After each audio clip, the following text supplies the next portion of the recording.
deep divers, I'm back. This is the second in my new series of videos where I'm going to talk through tracks that I've written and explain well, track by track, what instruments I use, what plugins I use, what my thinking was for that kind of layering, what went right, and probably more importantly, what went wrong, things that I had to change or things that were difficult.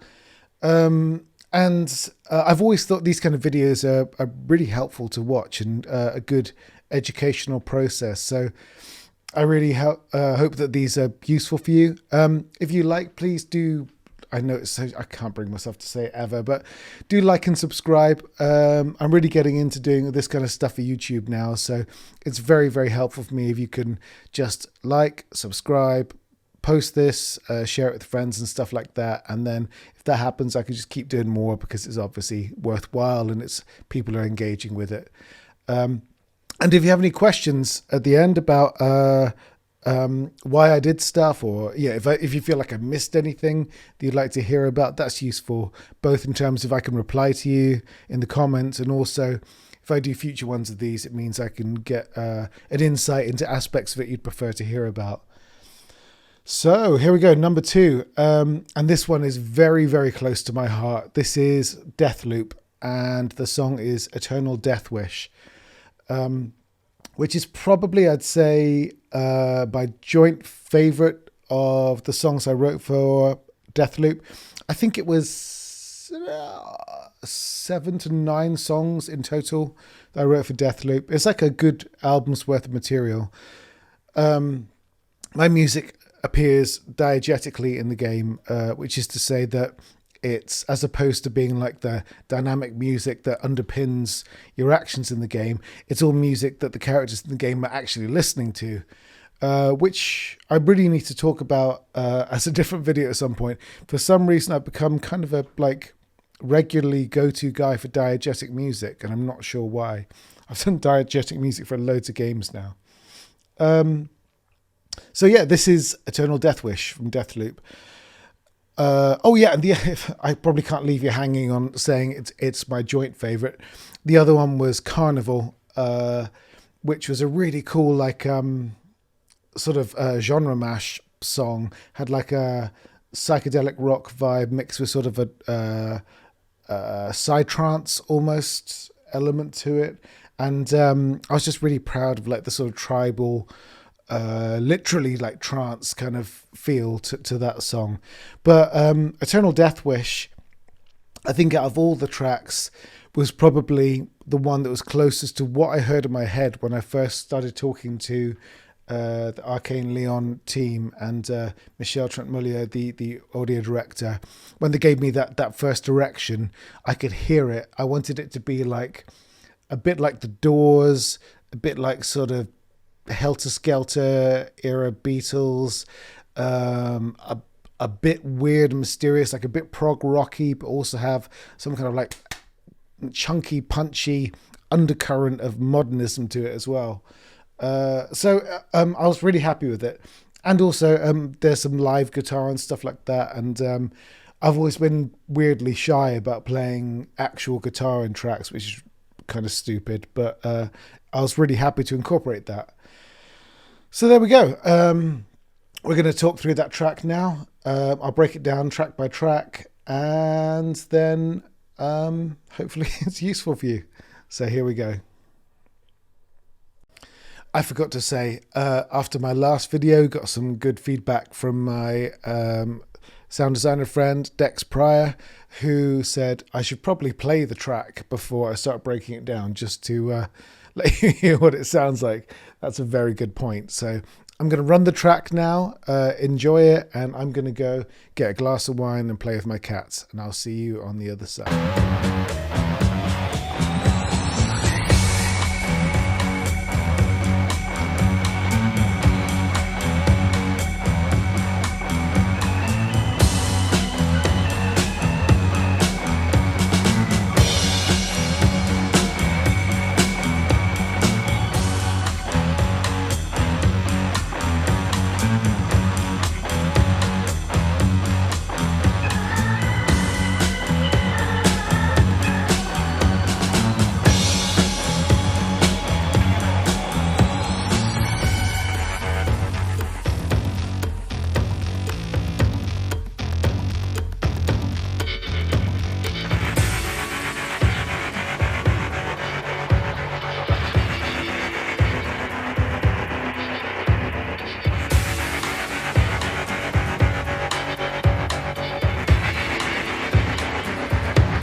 All right, here we go. Um, First thing I should say is that sometimes with the projects, I'm really organized and I color code and I name the tracks and I organize in beautiful ways. This was not one of those times. The process of writing for Deathloop was a lot of there's a term, I'm sure it's not specific to the games industry, but people say failing fast. It's a cool term. And in this case, Michel, the audio director, he knew what he wanted for the music, which is why he gave such really strong and impeccable direction to me and Tom Salter and Eric Taliber, who wrote the soundtrack. What that meant, though, was I would send him sketches of a song really early on in the song's production, and he would give me immediate notes, and we could tell right away if it wasn't working, and I would scrap it. That turnaround process meant that some of the songs ended up a little bit scrappier as a project than is probably good, and yeah, I'm guilty of that as well. But we needed that sort of quick iteration. And what was very important with him and with Arcane was they knew what they wanted, but if what I delivered was wrong, they would give incredibly concise feedback. And if it needed something else and some oomph, then again they'll give feedback. The worst thing you can get is people trying to direct your music when they don't really know what they want, and you just end up with this process of working you either work very hard on something to the point where it's semi-finished, and that means if you're lucky just 20 hours, and then you present it to them and they go nah, or you just give them an early sketch. They don't have the musical chops to understand what that's going to become and the understanding of how that will grow. And because it's so early and you've only put 7 hours into it, they can't hear what that's going to be. Both of those situations are incredibly frustrating. So when you get an audio director like Michelle at Arcane, it's so fucking cool, because, sorry for my language, it's just working with someone who knows what he wants, and then one day he goes, that's it, that's perfect, that's just great. So anyway, the result is there was a lot of quick turnaround. And then when I started growing these tracks, they grew very organically, and I would send him new versions so often. Like, I think this was like, I'd have to look back at the file. This is like the 24th major revision. And by that, I don't even mean like that's the 24th time I saved it. I mean, that's the 24th time I got to a point where I was happy with it and sent it off to him, and then he would come back with new notes. But that's fine, because the notes were always brilliant. I'll show you in a minute when we get to the drums. Like we dug down so hard into the drums. All right. Anyway, I'll stop yabbering and we can hear some music. So the first track that we can actually hear here is, looks like probably a bit of live guitar. Oh shit! Sorry, I should probably wear headphones. Otherwise, it's going to sound weird. Sorry. Little production faux pas. Okay. Let's turn that down. So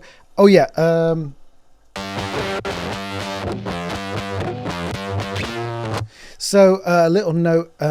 I've loaded this track up. I mean, I wrote this about a year and a half ago now. And I'm on my new Mac Studio now. I was on a completely different machine before. Most of my plugins are the same, but some of them are just old or lost, or they become renamed. So when I open this, I've had to go through and scrap out some of the ones that aren't working and replace them as close to like for like as I can. So that's what I've done. So you'll hear a few slight differences in the audio, but yeah, hopefully it's not a huge deal.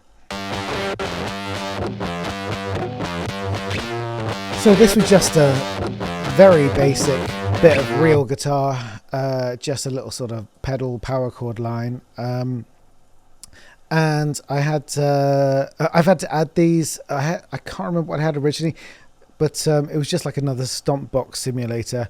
I think what happened was I added this as an element so early in the project, I decided not to add distortion on the way in. just so that I could change it because I wasn't sure where I was going with it. So I've got some just general distortion stuff. Looks, I had a tremolator on here, which is that's a really nice tremolo effect from Sound Toys, but it was sounding a bit too heavy, so I've taken it off. So there you go, got a bit of basic guitar. I think there's some bass that goes with it somewhere, but let's hold on, let's just see what we've got here. What's this? Oh, so this is, let's move this. I can organize while we're doing it. In fact, I'll tell you what I'll do for the sake of sanity. I'll as I work on these tracks, I'll move them to the top so we know what we're looking at.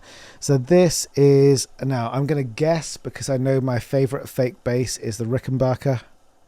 Da, da, da, da, da, da, da. There we go. Yeah, I know what I like. This is the Native Instruments Rickenbacker bass. It just sounds really cool. It's got a nice sort of British twang to it. Like sort of like Led Zeppelin or later Beatles vibe to it. So look at that, a super easy little pattern, but just those two combined.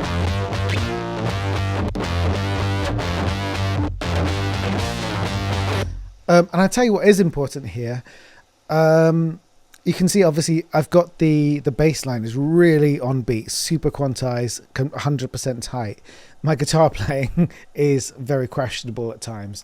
Like I love adding real guitar in because you can't beat any real instrument being added into your music. But the combination of when you've got two instruments that pair beautifully like this, the bass being completely quantized, so that it's utterly rigid, against that guitar which is a little sloppy around the edges, is a great combo because you've got the hardcore spine there, then you've got the flesh around it, and those two together, like the guitar on its own just feels a bit sloppy, but with that tight bass underneath it,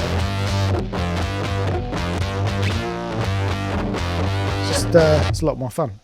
So there we go, that's your guitar and your bass. What else we got from the start? So let's talk about drums, shall we? Let's bring these drum tracks up while we're looking at them. There's more drums to come, but this is the core drums that were the most important ones in the track. So let's have a look at these. So we just kick off with some basics and then building up.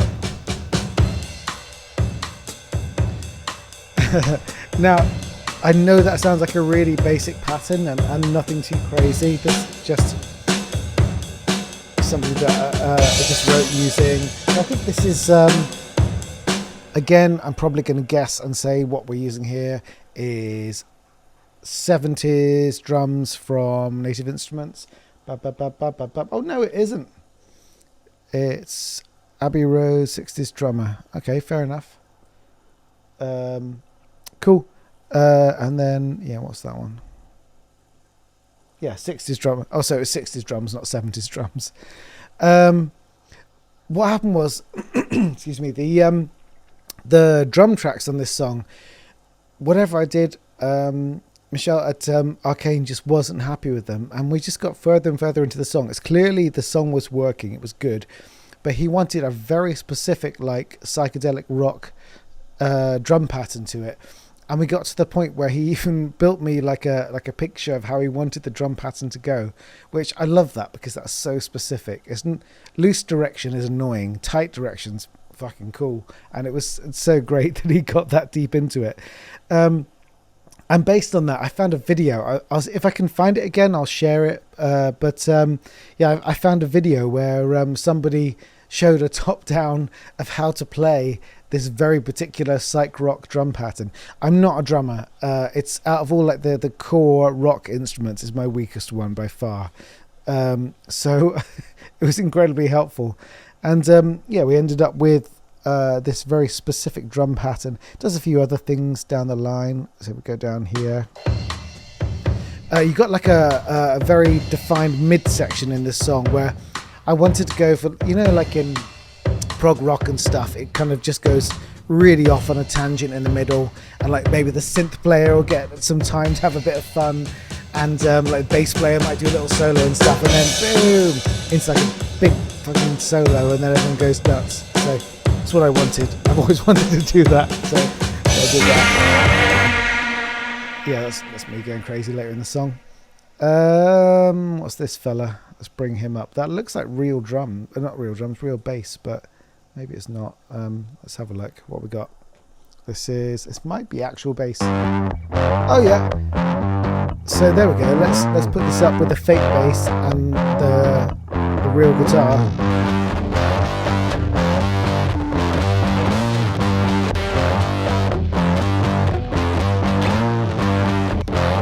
Yeah, that's me playing an actual bass. And I'm just playing that actual pattern. Again, it's a little sloppy. My timing, I don't play a lot of real instruments out live and stuff, so the timing's fine for like live and stuff, but for studio recordings, it was really good to back it up with that fake bass. Okay. I think that covers some of the core drums and bass. So this song is so simple, it's crazy. I mean, for orchestral songs, obviously you get into a zillion tracks. Like any kind of music can often go to like, yeah, I could do something with 30 to 60 tracks. People I know, I got a lot of friends that get way deeper than that. And if you're like someone like my friend Jeff Zanelli, who's a Hollywood composer, I know his track count will just exceed that exponentially because he's dealing with mixes for Hollywood film and things like that. Hey Jeff, little shout out, yay! But yeah, for me, most of my songs tend to cruise at around 40 tracks. But I mean, what do we have here? This is shit all tracks. It's amazing. I don't know why, but I'm really happy when I manage to get a song out that doesn't do a zillion tracks to make its point.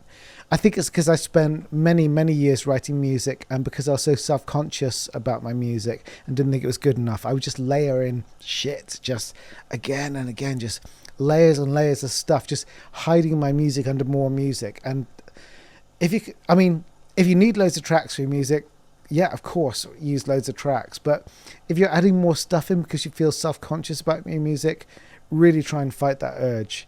Because I mean, I think of like Kraftwerk, like they've got songs where there are points in their songs where like 2 synths are happening, and Jesus, that's so cool. I mean, to have the confidence to release a song where literally 2 instruments are occurring at some point, I love that, and I need to work towards that a lot more. So there we go. We've got a lot of the core stuff in. I have no idea what this is. Because I haven't labeled anything properly. Let's see what this is. I can't even tell from the waveform. Here we go. I'm gonna have a sip of wine.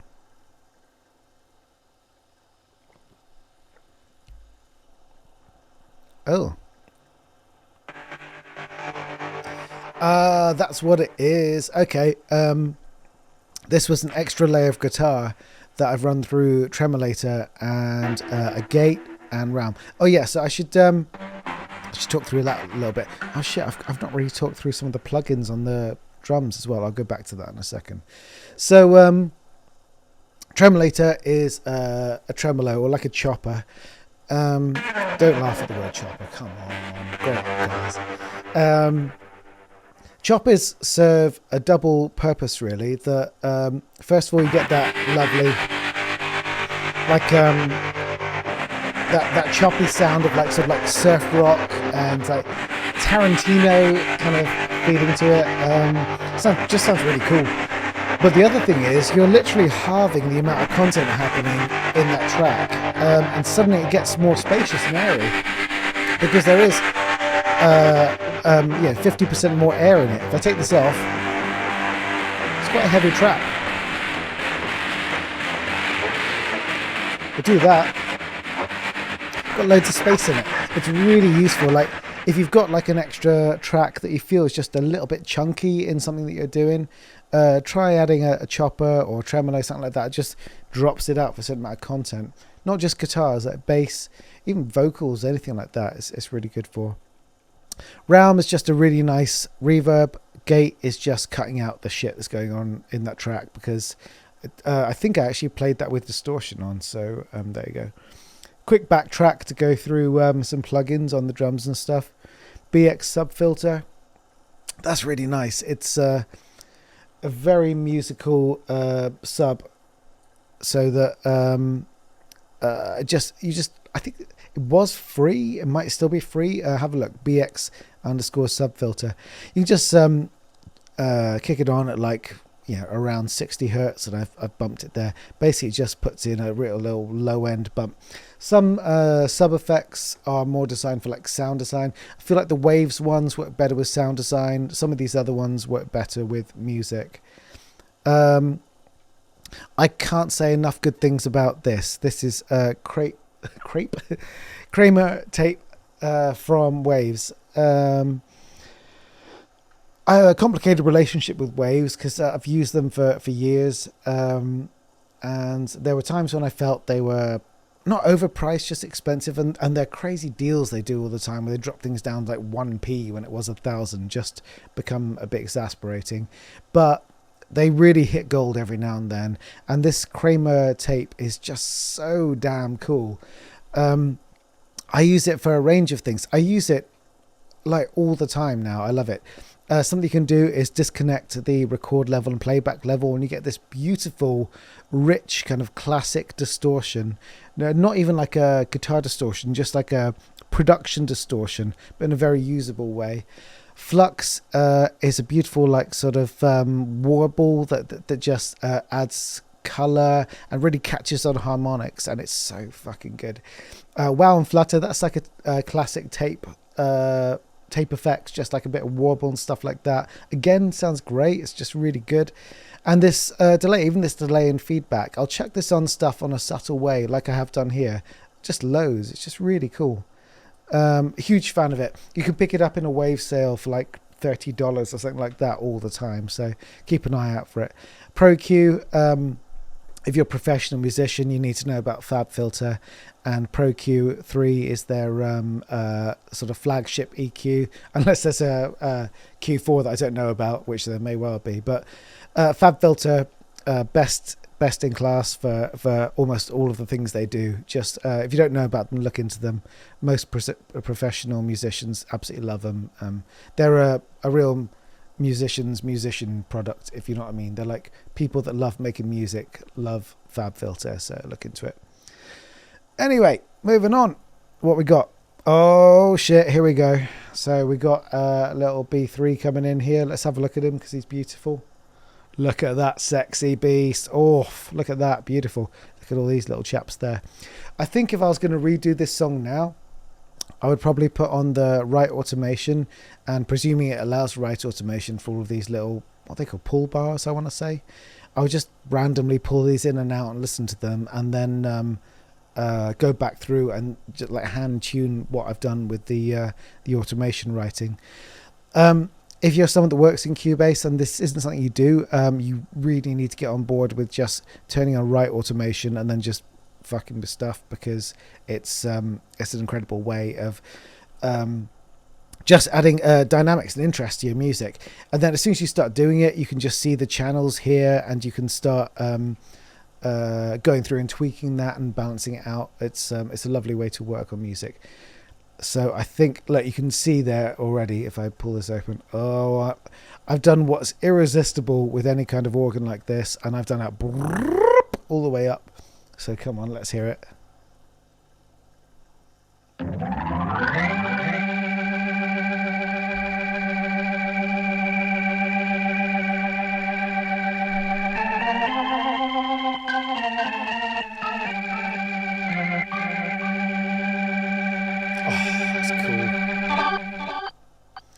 And this is really one of the centerpieces of this track. What have I got here? So I got the Kramer tape that I've just been gushing about, and I've also got this is a weird little trick that I got from Junkie XL on one of his tutorials. The again, Waves. So maybe I shouldn't moan about Waves so much, because this is another great one. This is Waves in phase live stereo. What you can do is you just push this over to the right, and you get other things can do it, but it just does a slight stereo delay that makes things feel incredibly stereo. And if your mix is feeling a bit static and all like down the middle, if you push something like drums, like I think that's what Junkie XL was doing, pushing some of his drums with that into like really aggressive stereo, it gives it almost like a live feel. Really cool, definitely. Give it a go. Again, watch out for those wave sales, because as much as I moan, when they do their sales, you can pick up their stuff for crazy prices. I mean, I'm going to cover like this stuff. I think let's just quickly go through all of this together, because this is just some crashes and cowbells and things like that. Like, I mean, you know what a cowbell is. So I tend to get to a point in a song and it feels like it needs transitions and punctuations. So you can see that's what this is. I've got some cowbell. That's probably just like some cymbals or something. And these are just some hits and crashes and stuff. This, from the name, looks like it's primarily from Leviathan 2 collection. I can't remember who made that, but it's a really nice collection of content just for like dropping into songs and stuff. So a sweep down. More cowbell. Oh no, less cowbell. Okay. Hey. Yeah. So you can see what purpose is being served here. One thing to call out here is we got Rise and Hit from Rise and Hit. I think that's what it's called. From Native Instruments, which is a really useful tool for gives you like a big palette of like rise and hits that you can put into songs. But what's important is you can change the tonal qualities of it really easily, and you can expand and extract it. You can even have like sort of 32 beats of rising up. So if you're doing like, sorry, hit the mic. If you're doing like trailer work and stuff, super useful. Look into it if you haven't got it. To be honest, if you haven't got Complete from Native Instruments, their main set, just get it. It's awesome. So yeah, so you get the idea anyway. We don't need to hear all this stuff too much. It's just slightly 60s/70s sounding extra padding on that content. So what that leaves us with is this middle section and a guitar. So let's cover the middle section. I can't actually remember what happened specifically. I'll tell you what I'll do. I'll actually run the track to remind us what goes on in the middle section, and then we can talk about what happens.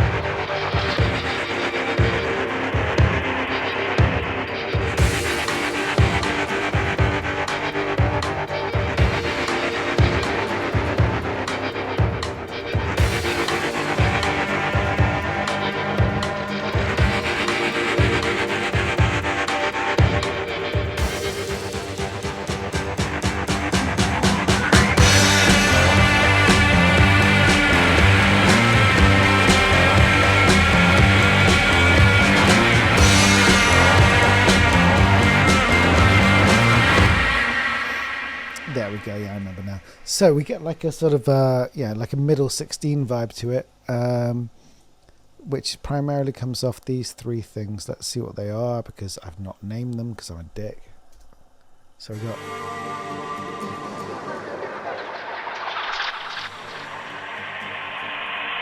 the fuck is that? I don't know what that is.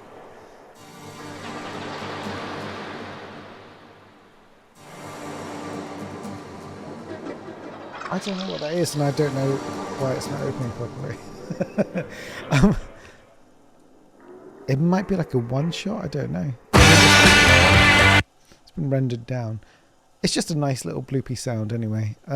So this is a Vox Continental, which is another one from Arturia, who are phenomenal, and I love them. The Hammond organ before was Arturia as well. Arturia I've used all over the soundtrack from Deathloop. So again, if you haven't got the Arturia V collection, I'm a huge fan. Just definitely go for it. So this is what we've got going on here. Got a bit of auto pan, which is just moving it left and right. So that's just a Vox Continental. which is like a classic, I want to say 70s, maybe 60s keyboard. Something that I have got on here as well, I can turn this off so you can hear how what a difference it makes, is Replica XT, which is Arteria as well, isn't it? I think. I have a particular plugin on this, Analog Dual, which is, I use it so much. I absolutely love it. It's the second preset. I think I said plugin. It's the second preset. It's really good. If I run back a little bit here and turn it off, you'll hear what a difference it makes. So let's turn it off.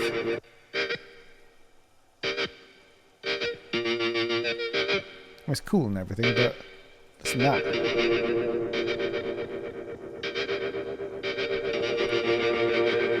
It's exactly what I want from like tape delays. Oh shit, I think Replica XT's native instruments actually.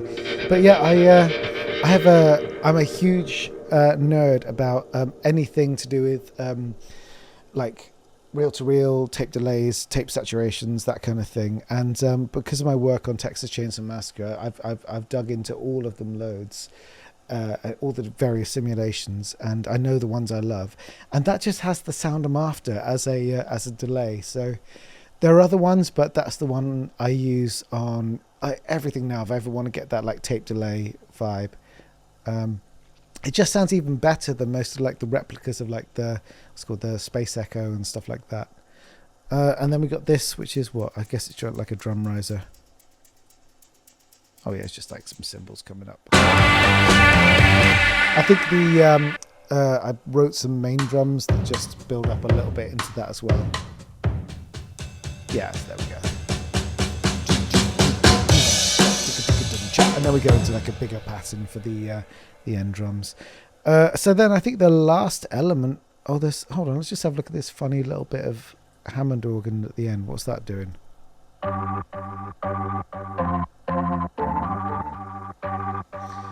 Oh yeah, it's like a little bit of refrain stuff.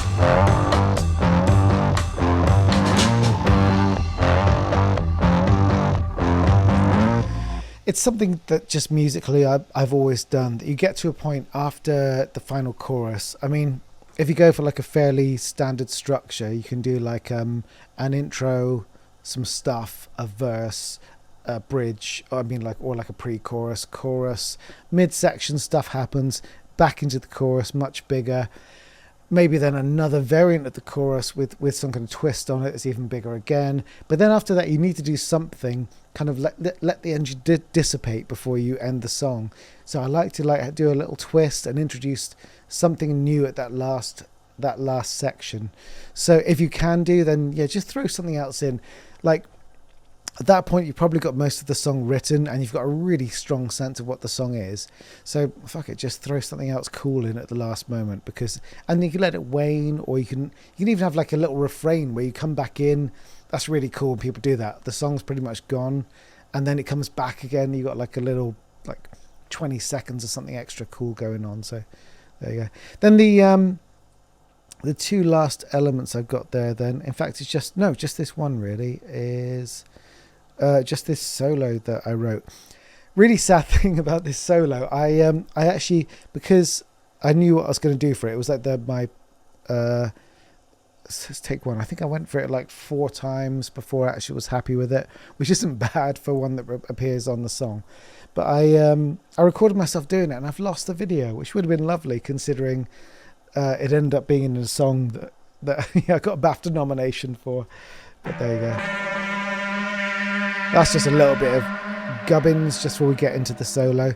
So then when the solo happens itself, here we go. So this had effects on it on the way in, because I really wanted to like hear it. I think that's an interesting distinction. Like the earlier parts, because I didn't know what I was doing, I recorded them in clean because I didn't want to do any destructive work to them. But at that point, I didn't really know what I was doing. It was quite early in the song. For this, I was just doofing this in once the song was all in place and I really had a strong identity for it.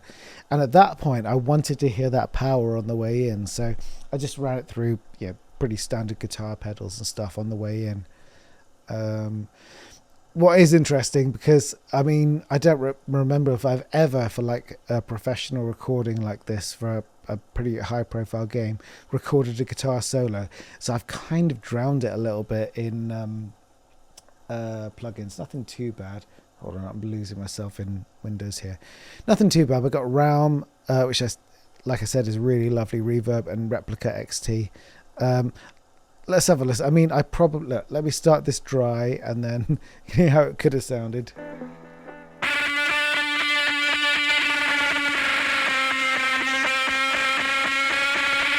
Actually, it does sound cooler with the plugins anyway. Let's run that again with the plugins.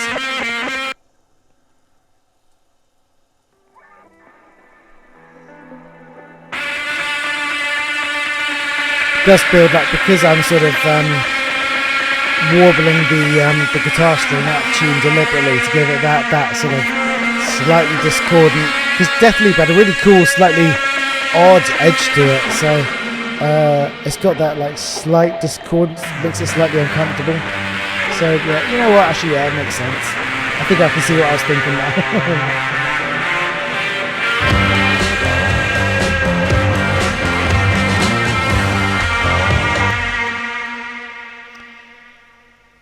And that's it, I think. Shit. That's the whole song. Look at that. That's not a lot of tracks. That's not bad. All right. I'll stop recording this now and we can do a little summary. And I hope that was helpful for you. So there we go, guys. I hope that was useful for you. Or just interesting, or it took something from it. Like I said at the start, if there's something you would like to hear that I didn't cover, or an aspect of it or something, just post it in the comments. Let's chat. I'll always reply. I'll always be interested to hear what you have to say. If there's another of my songs you would like to hear sort of exploded out and explained track by track, I really like the idea of doing that, just because, like I said, I've always loved other people doing that about their music. So I'm so stoked that I can finally do that with my setup here. If it's the music from Texas Chainsaw Massacre I'm still working on, I can't really do that yet, just because quite reasonably we're still in production and stuff, and while the publishers are awesome people, they need to do things at their own time. So we'll definitely do that down the line, and we got loads of plans to talk about the music, but for now it'll have to be games that I've done already. So take a look through Spotify, and if there's anything takes your fancy, let me know, and I'll see if I can dig it up and freshen up the track, and then we can talk through it. And finally, I guess I should just thank again Arcane Leon and Michelle Trent-Mullier and all of the team there that worked on Deathloop for letting me be part of it. It was a really weird genesis of how I got there. So I answered a comment on a email group about somebody looking for someone who understood 80s remixes, that would they be interested in doing a project that was very mysterious.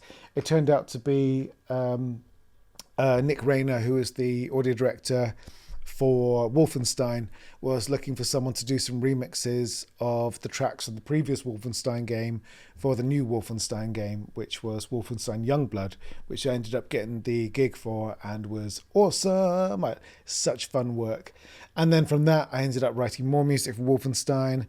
Then I ended up writing a bit of music for the Peripheral VR game, Wolfenstein Cyberpilot, and that was done by Arcane Leon.